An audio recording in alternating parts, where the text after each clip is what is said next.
年前，我仗着自己是贵妃亲弟弟，把不受宠的皇子17当狗骑，他背我爬过了长宁宫的每一块砖。6年后，他篡位成功，在金銮殿上把一众兄弟剁成肉泥，而我作为头号反对者被五花大绑的丢到他脚边。他用带血的剑挑起我的脸，而后慢慢划开我的里衣，笑容残忍暧昧。小舅舅，你怕了？我真想看看你的心是不是黑的。你来给我当狗骑骑。曾经的金銮殿，如今的修罗场，我不敢动弹。脚底下横七竖八躺着的是皇城护卫的尸体。就在刚刚，叛军杀入皇都，将富丽堂皇的金銮殿围了水泄不通。我看到被贬出京的17皇子姜介从叛军中走出，他身姿挺拔，面如寒霜，漆黑的重甲更添了抹肃杀。我心道完了，姜介走前被百般欺凌，如今大权在握，定是要狠狠报复。只是我没想到他那么凶残，拿来第一个开刀的人就是他的父亲，也就是当朝皇帝。老皇帝无比愤怒，孽畜，你这是谋朝篡位，大逆不道。姜介浑身杀伐气，杀人对他来说和杀鸡一样简单。他从容地把皇帝捅了10几个窟窿，还将脑袋割下来扔于殿上。我吓得后仰，撞到了身后的皇子，皇子浑身发抖，身上弥漫着一股腥骚味，磕巴道：我愿追随亲王，我等愿追随亲王。剩下几人如梦初醒，迫不及待的效忠，生怕晚一步自己就会伸手分家。我看到姜介眼中闪过狠厉，不必，父皇最疼你们，还请兄长们下去作陪吧。几位皇子在我眼前被生生剁成肉泥，每一刀下去血肉翻飞，我再也支撑不住，轰然倒地，脑袋上冒出了豆大的汗珠。我再也没办法把姜介和当初懦弱的受气包联系在一起。将领指着我，他怎么办？要杀了吗？姜介说的慢条斯理，不急，先居上来。我被五花大绑的拖拽到他身前，大半衣襟都沾了血，我瘫在地上，根本不敢抬头，直到冰冷的剑尖将我的下巴抬起。姜介低低笑起来，语气森然冷酷，光是看着就怕了。一会你怎么受得住？我姐姐是皇帝贵妃，宠冠后宫，我是她唯一的弟弟。皇帝爱屋及乌，允许我自由出行后宫，以结姐姐私亲之情，这是独一份的恩宠。宫中人最会拜高踩低，姐姐在后宫势大，我被很多人巴结讨好，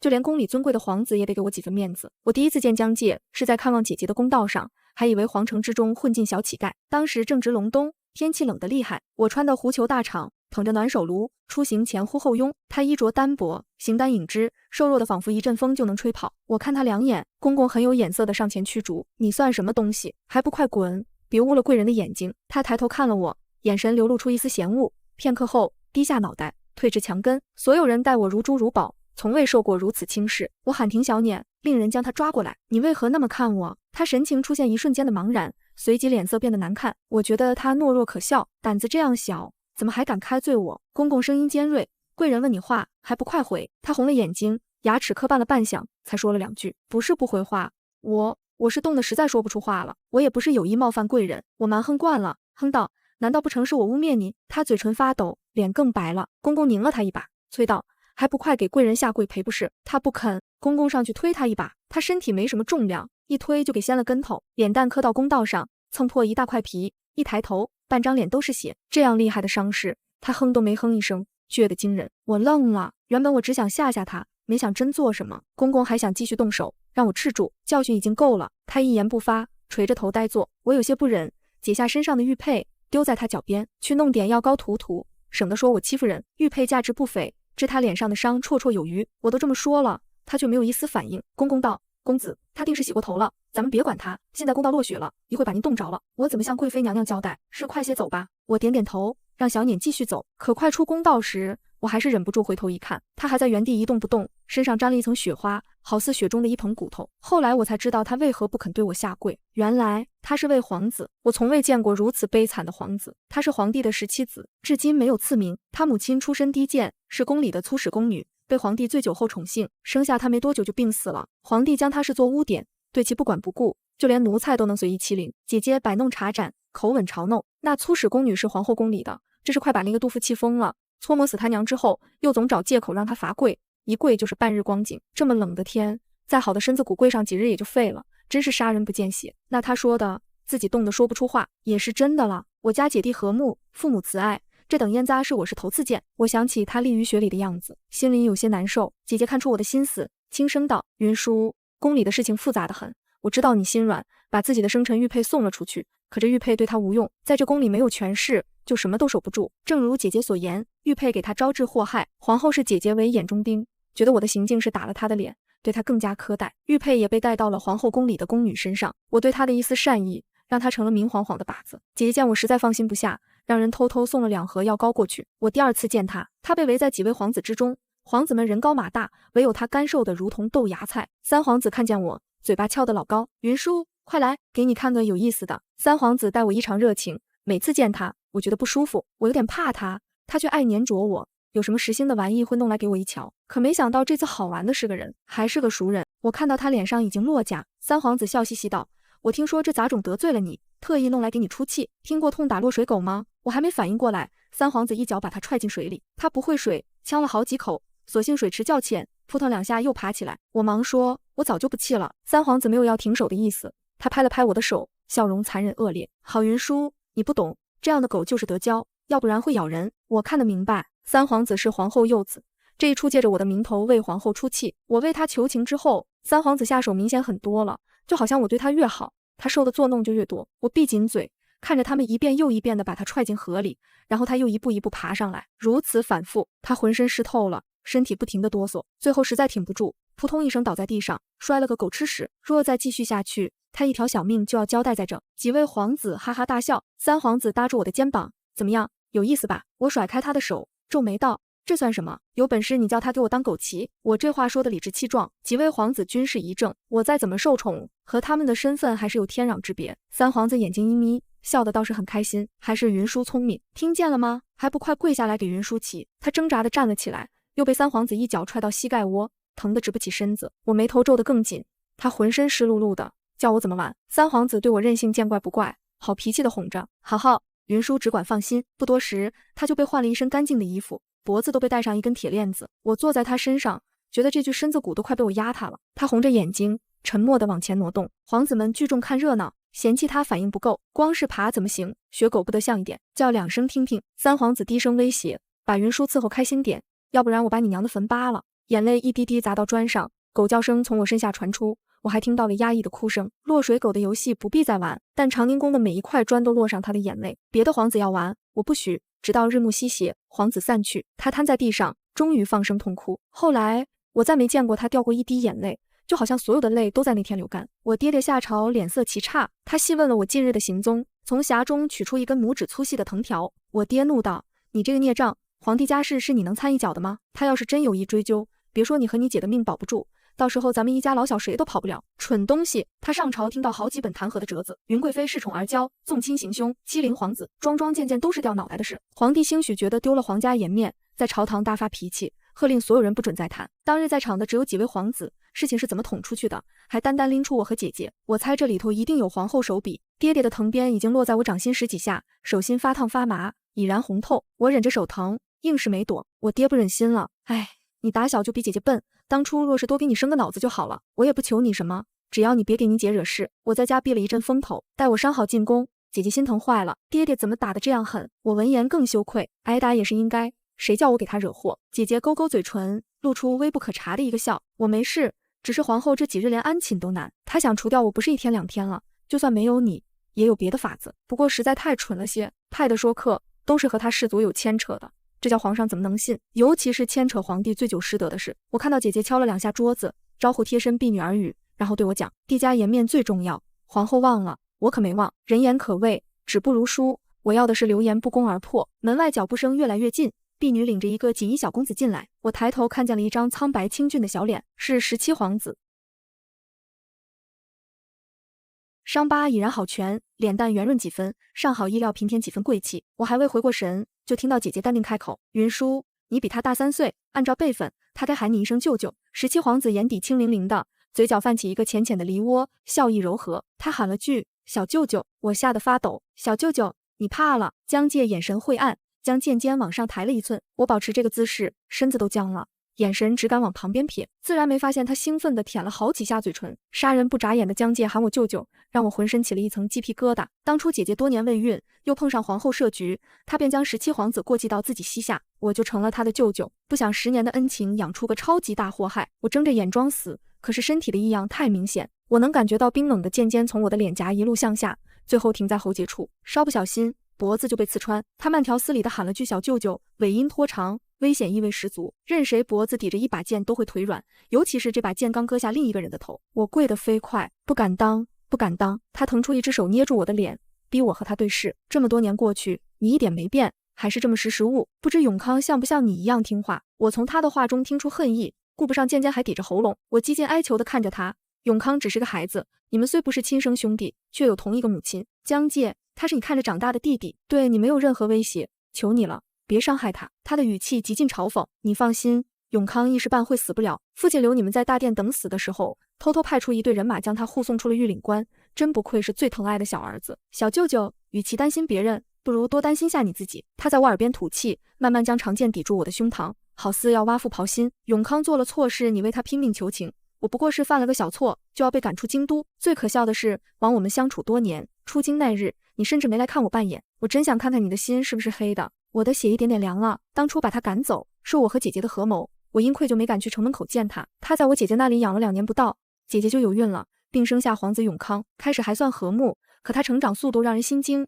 很快就扳倒竞争最有力的3皇子。后来他野心越来越明显，我们为了永康将他赶出了京都，现如今旧怨成仇，避无可避。我绝望地闭上眼睛，只盼他的剑快些，省得叫我受疼。江介笑了，他笑得漫不经心，从容残忍。让你死了，实在太便宜了。江介用剑锋一层层挑开我的里衣，语气暧昧。你们姐弟2个将我当狗使唤，现在也该我翻身。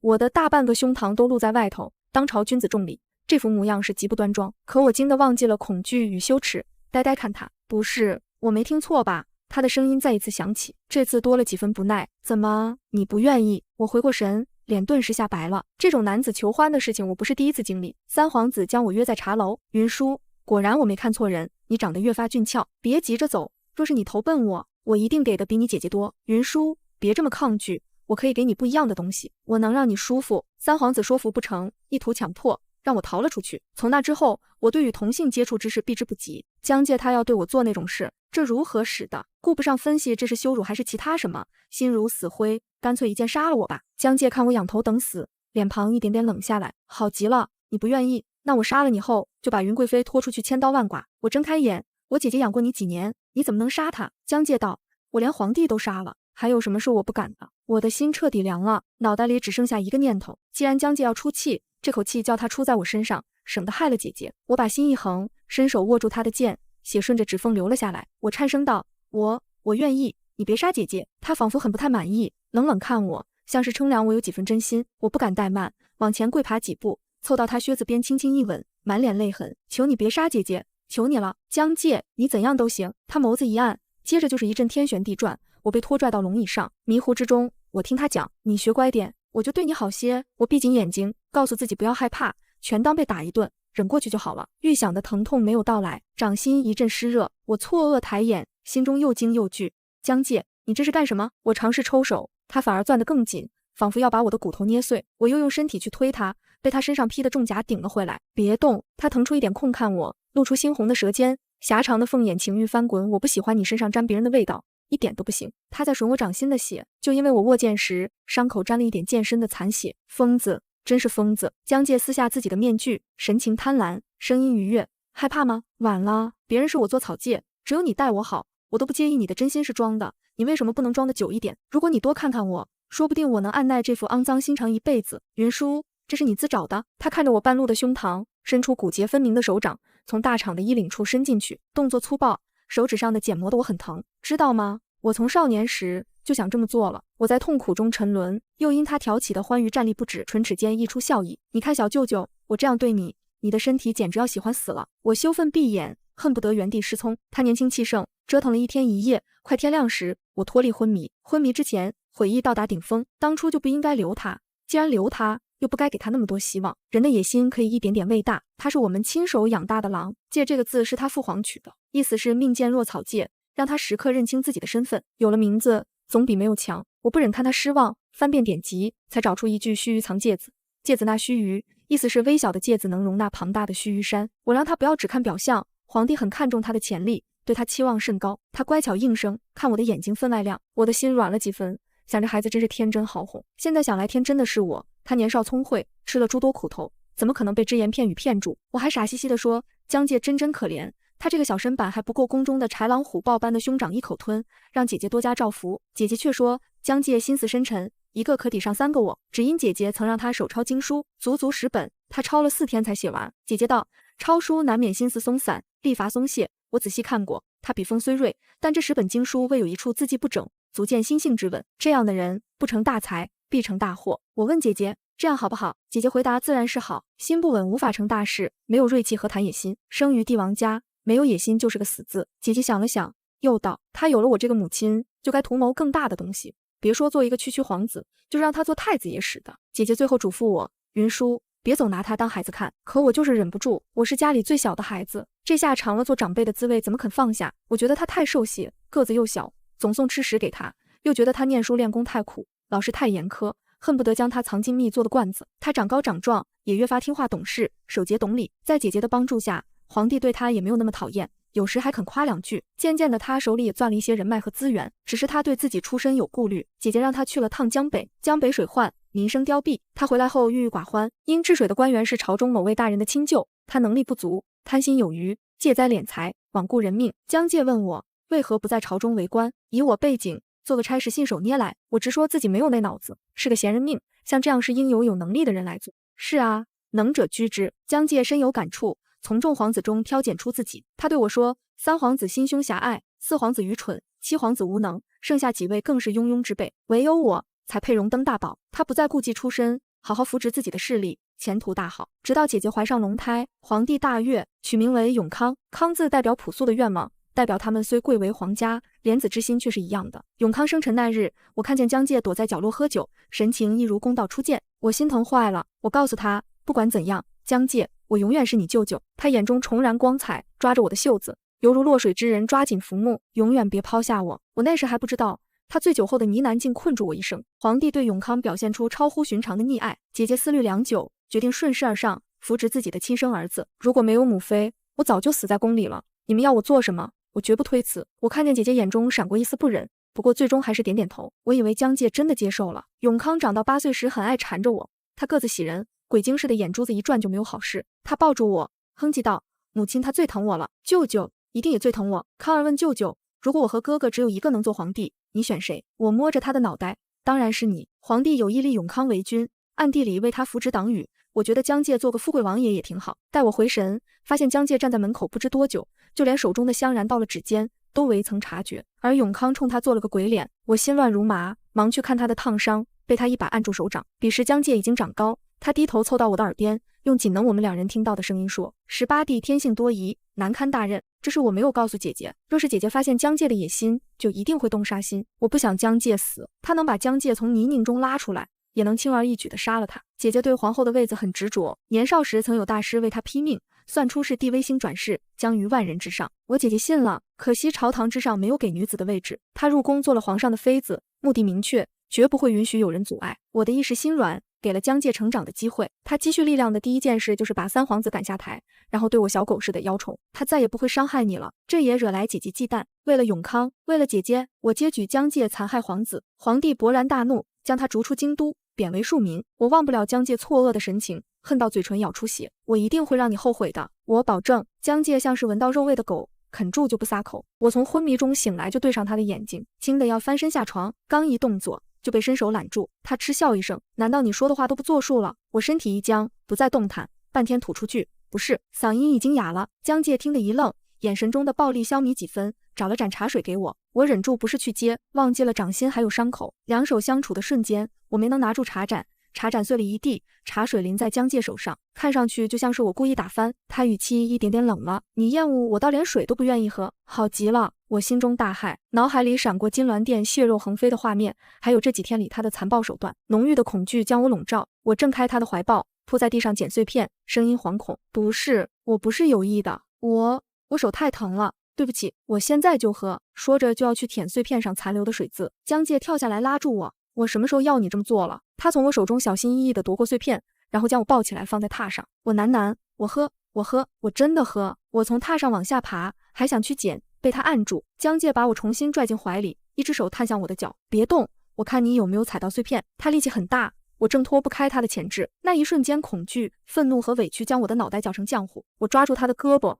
从牙关一个一个的挤字，你相信我，我真的喝，你倒多少水我都喝。声音发颤，眼泪噼里啪啦往下掉。以前都是我不好，你要我做什么我做，你要恨就恨我，求你别杀姐姐，都冲着我来。江介发抖了，他眼中满是懊悔和痛苦，慢慢的将我抱住，一遍遍的安抚。云舒，我不会杀他的，我也不会杀你。他顿了顿，又道，我都是吓唬你的。你姐姐她过得很好，真的。我不相信他，可是当天他就带我去见了姐姐，姐姐果然还好好的，看见我们进店还微微笑了一下，完全没有死了夫君的悲痛。他换了更华丽的服饰，脑袋上戴着富丽的冠冕，只是笑容没挂多久，他在看到包着布条的双手时，表情一下子变了。云舒受伤了，江介，你忘记怎么答应我的吗？江介看了我一会，又看向姐姐，道，是我的错。我没来由的一阵心慌，事情好像和我想的不大一样。姐姐好像早就知道江介会谋反，而我被蒙在鼓里。江介临走看了我一眼，眼神很复杂，就好像他不想让我知道真相。姐姐一眼发现了我身体的不对劲，气得俏脸发白，真是喂不熟的畜生。她取来药膏，小心地给我涂抹脖梗和手臂的淤痕。我现在没有涂药的心思。姐，你和江介说的是什么意思？你知不知道皇帝和皇子全让江介杀了？还有永康，你知道永康被皇帝的人马送出关了吗？还有江介，他对我……姐姐打断我的话，但是给我擦药的动作没有一丝停顿。我早就知道送永康出关的人是我亲自选的，他不会再回来了。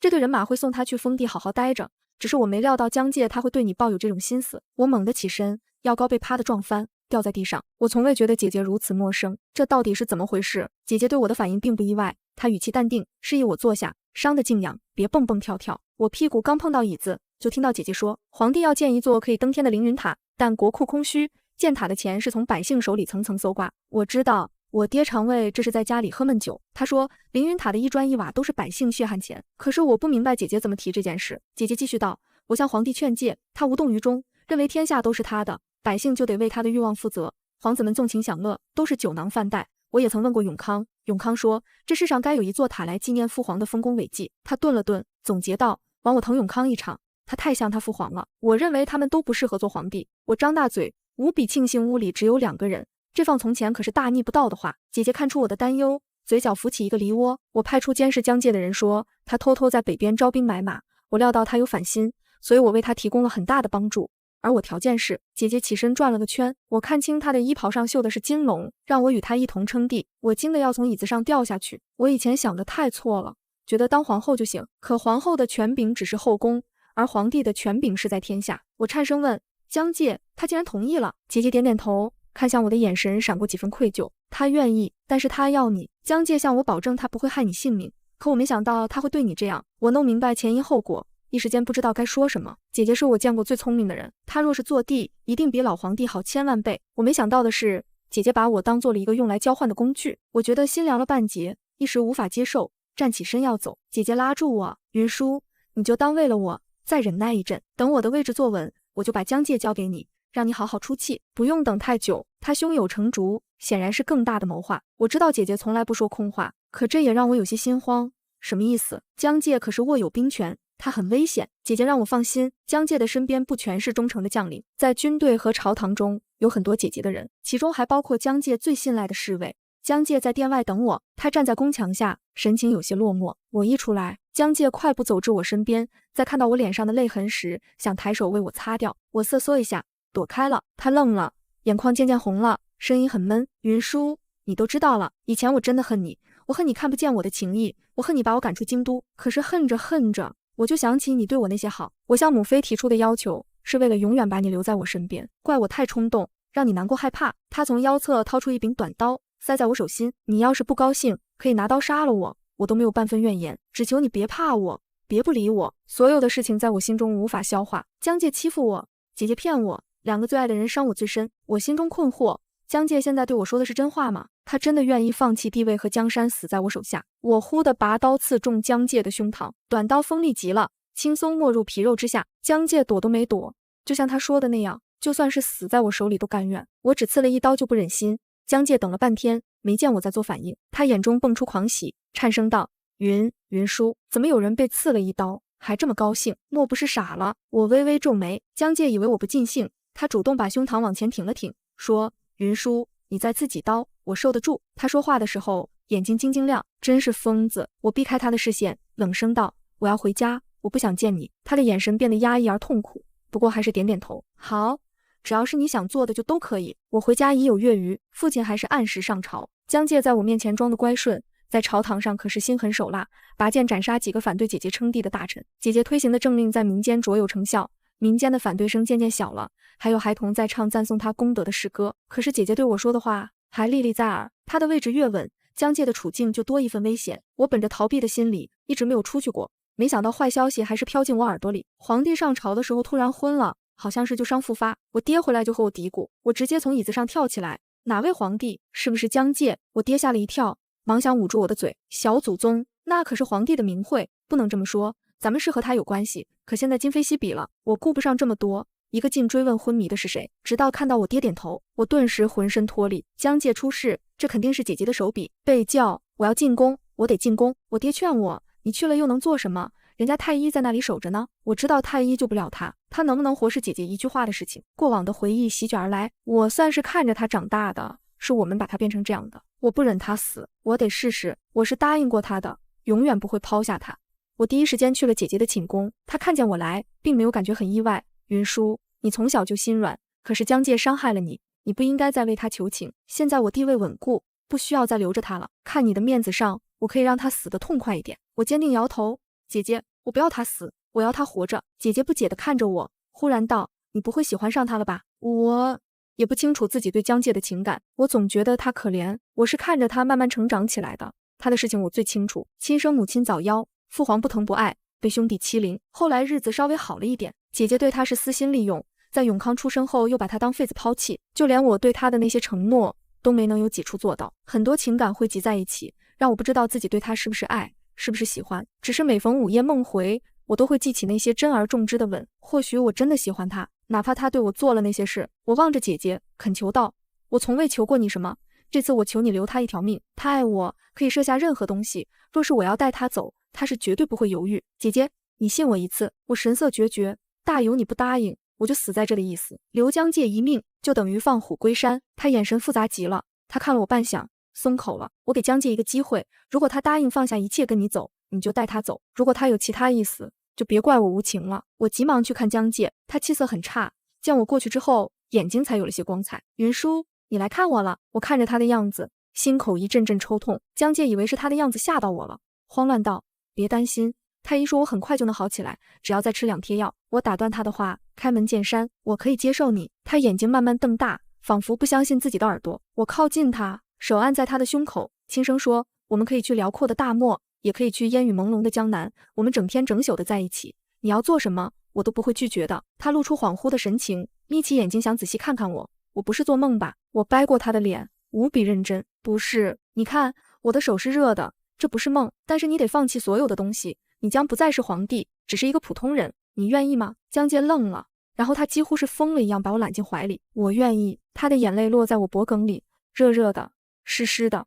我真的好高兴。今年的河鱼肥美，江界每次都起个大早给我钓2尾回来煲汤，他非要自己钓，说是这样的才鲜。我吃了2个月，忽然想吃北边的烤羊腿。江界，我们去大漠吧。江界轻轻一笑，把吻印在我嘴边。好，听你的，别说是吃烤羊腿了，你就是要天上的星星，我也去摘。我被江界逗笑了，捏面团似的捏着他的脸颊。江界，星星不需要你去摘，它是从天上自愿落到你身边。离开皇城那日，天是难得的放晴。江界换上一身素色布衣，褪去了龙袍的沉重与重甲的肃杀，倒像是回到了初见时那个清瘦的少年，只是眉眼间多了几分沉淀的温柔。他牵着我的手，一步步走出宫门，身后是渐渐远去的宫墙巍峨，身前是无垠的旷野。我回头望了一眼，那座困住了江界半生，也纠缠了我半生的牢笼，终于在视野里缩成一个小小的黑点。在想什么？江界的声音在耳边响起，带着几分小心翼翼的试探。他总是这样，自从我答应和他走后，他便像捧着易碎的珍宝，生怕哪句话哪个动作惹我不快。我摇摇头，